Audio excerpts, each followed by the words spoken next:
A transformer has an efficiency of 80% and work at 10 volt and 4 kilowatt. If the secondary voltage is 240 volt, then the current in the secondary coil is. That means हमें I2 का value calculate करना है and यहाँ पे हमें given है efficiency of transformer is 80% and input voltage that means V1 का value हमें गिवन है 10 वोल्ट पावर इनपुट का वैल्यू हमें गिवन है दैट मीन्स P1 का वैल्यू हमें गिवन है 4 kilowatt so 4 into 10 to the power 3 watt and secondary voltage that means V2 का वैल्यू हमें गिवन है 240 वोल्ट एंड I2 का वैल्यू हमें कैलकुलेट करना है. So we know that efficiency of transformer is equal to output power divided by input power.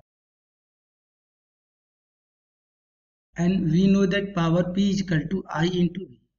So power P is equal to I into V. Then efficiency is equal to output power को हम लिखेंगे I2 into V2 divided by input power को हम लिखेंगे I1 into V.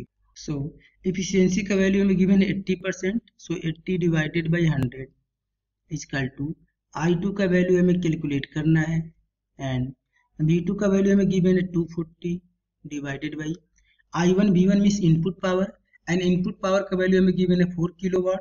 सो 4 kilowatt को हम लिख सकते हैं 4 into 10 to the power 3 that means 4000 watt and 240 को यदि हम 80 से कैंसिल करेंगे सो ये कैंसिल हो जाएगा 3 टाइम में. यहाँ पे 2 जीरो से 2 जीरो को कैंसिल कर देंगे 40 को इधर ट्रांसफर कर देंगे then I2 is equal to 40 divided by 3 that means 13.33 ampere. ये हो जाएगा हमारा आंसर एंड ये मैच करेगा ऑप्शन नंबर बी से. ओके.